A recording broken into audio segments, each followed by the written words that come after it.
Welcome to கதை திரட்டு audio books.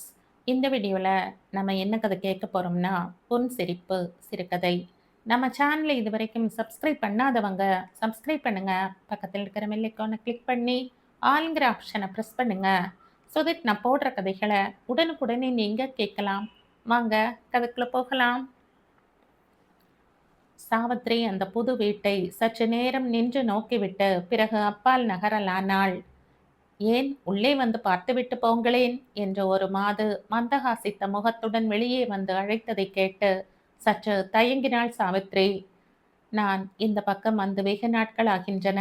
வீடு புதியதாகவும் கவர்ச்சியாகவும் இருக்கவே சற்று தாமதித்தேன் என்று தான் செய்த தவறுக்கு மன்னிப்பு கேட்பவள் போல திணறினாள் அவள். அதனால் என்ன? அடிக்கடி யார் யாரோ வந்து பார்க்கிறார்கள். உங்களுக்கும் பார்க்க வேண்டும் போல இருந்தால் வந்து பாருங்களேன். நீங்கள் எங்கே இருப்பது என்று கேட்டாள் அப்பெண். தேசிகாச்சாரி ரோடு என்று பதிலளித்து கொண்டே சாவித்ரி அந்த வீட்டின் கேட்டை திறந்து கொண்டு உள்ளே சென்றாள். அங்கே அவள் கண்ட காட்சி அவளை அப்படியே கவர்ந்து இழுத்தது. நீங்கள் மட்டும்தான் முறுவலிக்கிறீர்கள் என்று நினைத்தேன். உங்கள் தோட்டமும் அழகாக சிரிக்கிறதே என்றாள் சாவித்ரி. கவிதா வன்மையுடன் பேசுகிறீர்களே என்று கேட்டாள் அப்பெண். கவிதைக்கும் எனக்கும் வெகு தொலைவு. நான் உண்மையுடன் போராட முற்பட்டவள். உலகத்தின் வியாதி கோலத்தில் ஈடுபடுகிறவள். அதன் நுட்ப அழகை கண்டு மகிழ்ந்து கொண்டிருக்க ஏன் முடியாது? ஈவ இரக்கமின்றி சதையையும் தோலையும் அறுத்து ரண சிகிச்சை செய்பவர்களின் கைக்கு வெளித்தோலின் மிருதுத்தன்மை படுமா?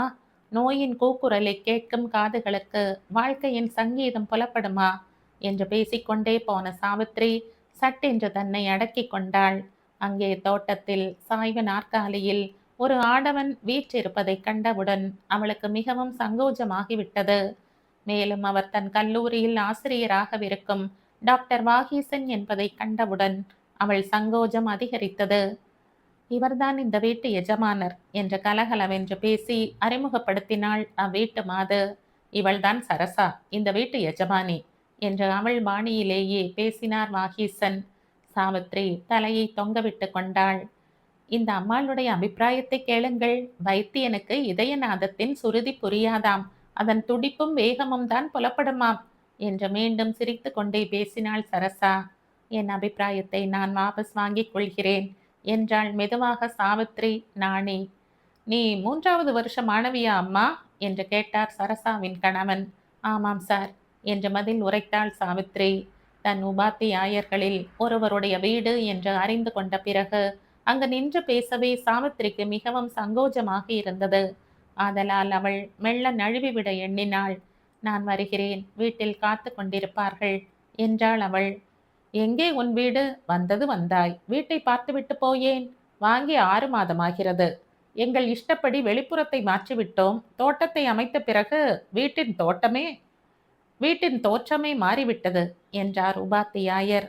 சாவித்ரி அவர் பேச்சை ரசித்து கொண்டே வீட்டை சுற்றி பார்த்தாள். சரசா வீட்டில் ஒன்றும் அபூர்வ சாமான்கள் இருந்து விடவில்லை. இருந்த கொஞ்சத்தை அமைத்திருக்கும் அழகில் கவனத்தை இழுத்தது இல்லம். வாசலில் ஒரு சுவர் இருந்தது. பின்புறம் ஒரு சுவர் கட்டினோம். வீடே புது வீடாக மாறிவிட்டது என்று அவர்கள் கூறினது சாவித்ரியின் மனதில் ஏதேதோ எண்ணங்களை கிளப்பிவிட்டது. அவள் அவர்களிடம் விடை பெற்றுக்கொண்டு தேசிகாச்சாரி ரோடில் இருக்கும் தன் அத்தை வீட்டை எய்தினாள். குழப்பம் அடைந்த உள்ளத்துடனேயே அவள் வீட்டினுள் நுழைந்தாள். அத்தை இல்லாமல் அவ்வீட்டிற்கு வருவதற்கு அவள் எவ்வளவோ சங்கோஜப்பட்டு கொண்டேதான் வந்தாள். அதிலும் 2 சந்தர்ப்பங்களில் அத்தான் கிருஷ்ணமூர்த்தியின் மனைவி ராதா நடந்து கொண்ட விதம் சாவித்ரிக்கு மிக்க வருத்தத்தை அளித்தது. சாவித்ரி சென்னையில் கல்லூரியில் சேர்ந்த 6 மாதங்களுக்கெல்லாம் அத்தான் கிருஷ்ணமூர்த்திக்கு சென்னைக்கு மாற்றலாகிவிட்டது.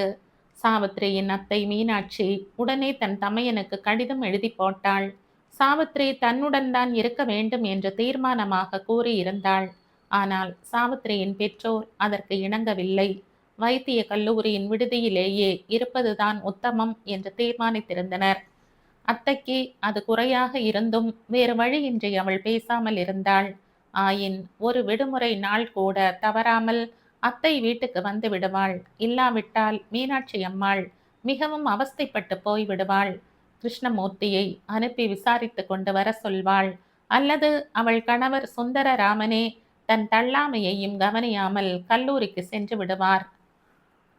தற்சமயம் மீனாட்சியும் சுந்தரராமனும் சாவித்திரியின் பெற்றோர் இருந்த இடமாகிய மாயவரம் சென்றிருந்தனர். சாவித்திரி அண்ணா மாயவரத்தில் இருக்கும்போது நாங்கள் துலா ஸ்நானம் செய்யாமல் வேறு எப்பொழுது செய்ய முடியும்? திருவழுந்தூரில் காவேரி கரையில் வீடு கிடைத்திருக்கிறதாம். எங்களை வர சொல்லி எழுதியிருக்கிறார்கள். உன் அத்திம்பேருக்கும் அதிக தூரம் இல்லாமல் இருக்கும். ஏதோ பூர்வ ஜன்மத்துக்கு கொடுப்பினைதான் இந்த சமயத்துக்கு அவர்களை மாயவரம் மாற்றி இருக்கிறார்கள். நான் போய்விட்டு வருகிறேன். அதற்காக நீ வீட்டுக்கு வராமல் இருந்து விடாதே. அத்தான் இருக்கிறான், ராதா இருக்கிறாள். வாரம் ஒரு முறை வந்து எண்ணெய் தேய்த்துக்கொள் என்று அத்தை கூறிவிட்டு சென்றாள். சாவித்திரியும் அத்தையின் வேண்டுகோளை நிராகரிக்க முடியாமல் வாரம் தவறாமல் அத்தை வீடு சென்று வந்தாள். எப்பொழுதும் சிரித்த முகத்தோடு வா என்று அழைத்த ராதா சிற்சில சமயம் முகம் கொடுத்து பேசாமல் இருந்து விட்டாள். தன் மனசறிய அவளை ஒன்றும் குற்றம் கூறியதாக சாவித்திரிக்கு தெரியவில்லை. ஆதலால் ராதாவின் மனப்போக்கு அவளை மிகவும் தைத்தது. ஆகவே அவள் அடுத்தடுத்து போவதை நிறுத்தி கொண்டு கல்லூரி நாட்களிலேயே ஒரு நாள் சென்றுவிட்டு கல்லூரியில் வேலை இருப்பதாக கூறி திரும்பி விடுவாள். சேர்ந்து 15 நாட்கள் செல்லாமல் இருந்து விடவே கிருஷ்ணமூர்த்தி அவள் ஹாஸ்டலுக்கு வந்தான். என்ன சாவித்திரி, எங்களை மறந்து விட்டாயே? அத்தை இருந்திருந்தால் நீ இப்படி முகமாக இருந்திருப்பாயா என்ற உண்மை ஆதரத்தோடு வினவினான். அதெல்லாம் ஒன்றுமில்லை அத்தான், எனக்கு ஒரு மாதமாக வேலை அதிகம் என்றாள் சாவித்திரி. சரி, போனது போகட்டும். நாளைக்கு வந்துவிடு. தீபாவளி 2 நாட்களும் எங்களுடன் இருக்க வேண்டும். ஆகட்டும் அத்தான், சுமார் 5 மணிக்கு வந்து சேருகிறேன் என்று வாக்களித்தாள் சாவித்திரி. கிளம்ப வேண்டிய நேரம் வந்தும் சாவித்திரிக்கு கிளம்ப மனமில்லை. அத்தை ஊருக்கு போன பிறகு தான் வரவில்லை என்று இருக்கக்கூடாது என்று நினைத்து அவள் அடிக்கடி போய் வந்தாள். ஒரு நாள் சென்றபோது ராதா வாசல் பக்கமே இருந்து தாழ்வாரத்துக்கு அடுத்த ரேழியில் பத்திரிகை ஒன்றை படித்து கொண்டு படுத்திருந்தாள். அன்று சாவித்திரி சென்ற சமயம் நடுப்பகலாக இருந்தபடியால் வீட்டுக்கு காவலாக ராதா அங்கேயே படுத்திருந்தாள் போலும். சாவித்திரியை கண்டதும் அவள் முகத்தை சுளுக்கி வைத்து கொண்டு எழுந்து வழிவிட்டாள். சாவித்திரி உள்ளே சென்றதும் மீண்டும் பழையபடி படுத்து கொண்டு பத்திரிகையை படிக்க தொடங்கிவிட்டாள். சாவித்திரிக்கு அவள் போக்கு சுருக்கென்றது. அவள் வருவது சற்று தொலைவில் இருந்து தெரியும் போதே அத்தை மீனாட்சியும் சுந்தர ராமையரும் ஆர்ப்பரித்து வரவேற்பார்கள். அப்பொழுதெல்லாம் ராதாவும் சாவித்திரியை கண்டதும் துள்ளி வந்து சந்தோஷத்தோடு பேசுவாள். அதே ராதாவுக்கு இப்பொழுது என்ன வந்துவிட்டது என்று சாவித்திரிக்கு புரியவில்லை. மன்னி, அத்தான் இன்றைக்கும் ஆபீஸுக்கு போயிருக்கிறானா என்று கேட்டாள் சாவித்திரி ஏதாவது பேச வேண்டுமே என்று. ராதா புத்தகத்தை தாழ்த்தாமலே இல்லை என்று சற்று வெடுக்கென்று கூறிவிட்டு கதையில் மூழ்கிவிட்டாள். சாவித்திரிக்கு தொண்டையை அடைத்தது. நடுவழியில் தப்பு செய்து தண்டனை பெற்ற பள்ளி சிறுமியைப் போல நின்று விழித்து கொண்டிருந்தாள். அவளை துள்ளியும் லட்சியம் செய்யாமல் அசட்டையுடன் படித்து கொண்டு படுத்திருந்தாள் ராதா. அத்தான் இப்பொழுது வந்து விடுவானோ என்று மீண்டும் பேச்சை துவக்கினாள் சாவித்திரி. அதற்கு பதில் மௌனமே கிடைத்தது. உன் தங்கை சுதா வந்து விட்டாளோ? அவளுக்கு இன்று பள்ளி விடுமுறை அல்லவா? சாவித்திரி அதற்கு மேலும் அங்கு நின்று கொண்டிருக்க முடியவில்லை. அடுத்து இருந்த ஹாலில் சென்று அலமாரியில் இருந்து ஒரு கதை புத்தகத்தை எடுத்து வைத்து கொண்டு அமர்ந்தாள். சற்றைக்கெல்லாம் கிருஷ்ணமூர்த்தி வந்து சேர்ந்தான். என்ன ராதா, சாவித்திரிக்கு காஃபி போட்டு கொடுத்தாயா? நேற்று செய்து வைத்திருந்தாயே அந்த பாதாம் பூரியை அவளுக்கு கொடுத்தாயோ? சாவித்திரி, உன் மன்னி செய்திருக்கும் பட்சணத்தையும் சாப்பிட்டுவிட்டு எனக்கு கொஞ்சம் வயிற்று வலி மருந்தும் எழுதி கொடுத்து விட்டு போ என்று தமாஷாக பேசினான் கிருஷ்ணமூர்த்தி. ராதா மந்திரம் போட்டார் போல மாறிவிட்டாள். சுறுசுறுப்பாக நடமாடினாள். வெள்ளி தட்டு ஒன்றில் பட்சணத்தை வைத்து கொண்டு வந்து தந்தாள். உனக்கு தித்திப்பு என்றால் மிகவும் பிடிக்குமே என்று கலகலவென்று பேசினாள். சாவித்திரிக்கு அவள் சகஜ பேச்சு துளி கூட பிடிக்கவில்லை. ஆயினும் கிருஷ்ணமூர்த்தியை உத்தேசித்து அவள் சிரித்த முகத்துடன் பதில் அளித்தாள். அன்றிரவு இருந்துவிட்டு மறுநாள் கலாசாலைக்கு போய்விட்டாள்.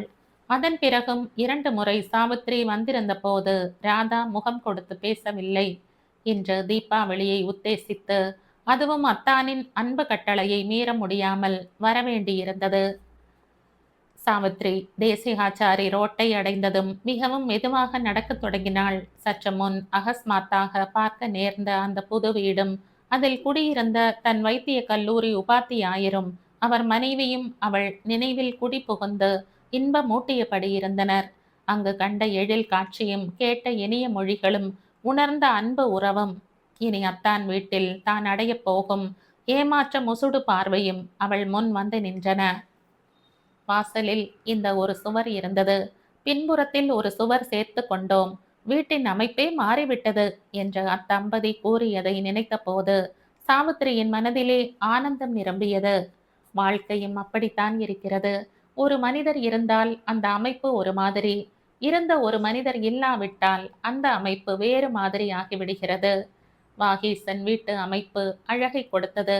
அத்தை இல்லாமல் அத்தை வீட்டு அமைப்பு எனக்கு சங்கடத்தை கொடுக்கிறது என்று எண்ணியபடியே அவள் படியை தாண்டி உள்ளே சென்றாள்.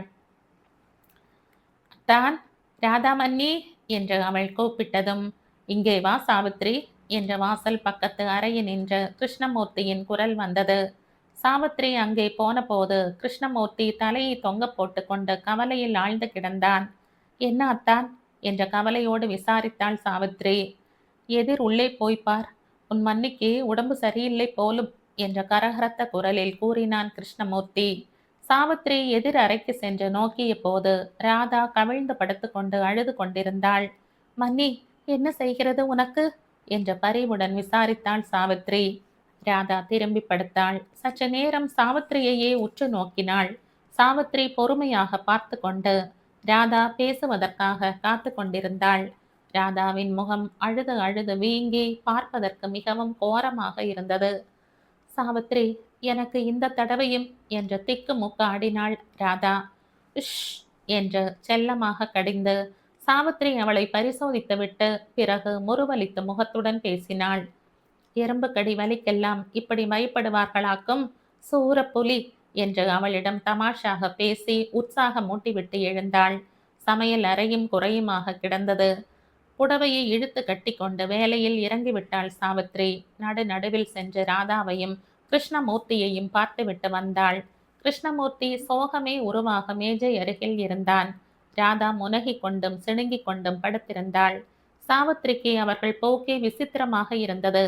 ராதாவின் உடல்நிலை கவலைக்கிடமாக இல்லை. அவர்கள் பயப்படுவது அதிகமாகப்பட்டது அவளுக்கு. ஆயினும் தன்னை தானே கடிந்து சமாளித்து கொண்டாள். பாவம், 2 தடவையும் குறை பிரசவமாகிவிட்டது.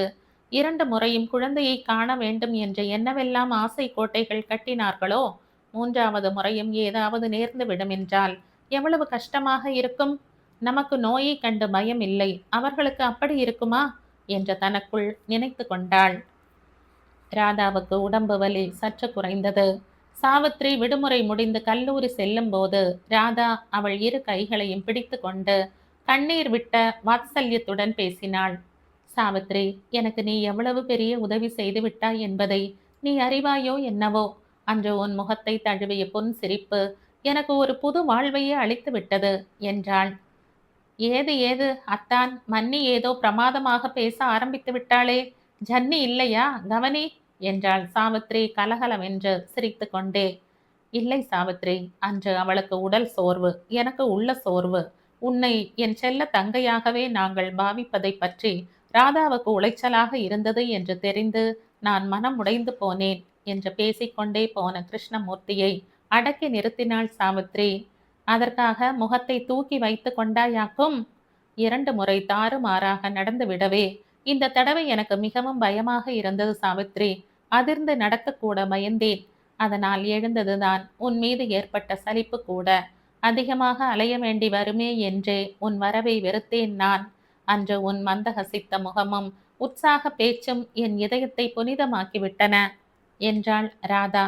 அன்று நான் இங்கே வரும்போது ஒரு வீட்டுக்குள் நுழைந்தேன். அங்கே நான் கண்டது என் மனசை வெகுவாக கவர்ந்து விட்டது. இனி ஒரு பொழுதும் புன்சிரிப்பை வாடவிடக் கூடாது என்று எண்ணிக்கொண்டேன் என்றாள் சாவித்ரி.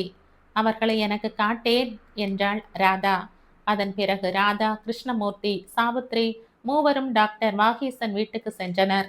வாகீசனும் சரசாவும் அவர்களை அன்போடு வரவேற்று உபசரித்தனர். நீங்கள் வைத்தியத்துக்குத்தான் ஆசிரியர் என்று நினைத்தேன். வாழ்க்கை பாடத்தை கற்பித்து விட்டீர்களே என்று கூறினான் கிருஷ்ணமூர்த்தி. பிறகு தான் கூறுவதன் கருத்து விளங்க, நீங்கள் ஏதோ சுவர்கள் கட்டினதாலும் இடித்ததாலும் வீட்டின் அழகு மேன்மைப்பட்டது என்று கூறினீர்களாம். அதை எங்கள் சாவித்திரி வாழ்க்கைக்கே ஒப்பிட்டு பார்த்து எங்களுக்கு படிப்பினை புகட்டி விட்டாள் என்றான். அதற்கு அவளுடைய புத்திதான் காரணம், நான் அல்ல. படிப்பினை எங்கும் தான் விரிந்து கிடக்கிறது. அதை காண நமக்கல்லவா கண்கள் வேண்டும் என்றார் வாகீசன் தன் மனைவியை பார்த்து கொண்டு. ராதாவும் சரசாவும் சாவித்திரியை அணைத்து கொண்டனர். விந்தியா இதழில் டிசம்பர் 1954 வெளிவந்த சிறுகதை இது. இந்த கதை உங்களுக்கு பிடிச்சிருந்தா லைக் பண்ணுங்க, ஷேர் பண்ணுங்க, சப்ஸ்கிரைப் பண்ணுங்க. மற்றும் ஒரு இன்ட்ரெஸ்டிங்கான கதையோட அடுத்த வீடியோல சந்திப்போம். பாய். தேங்க்யூ.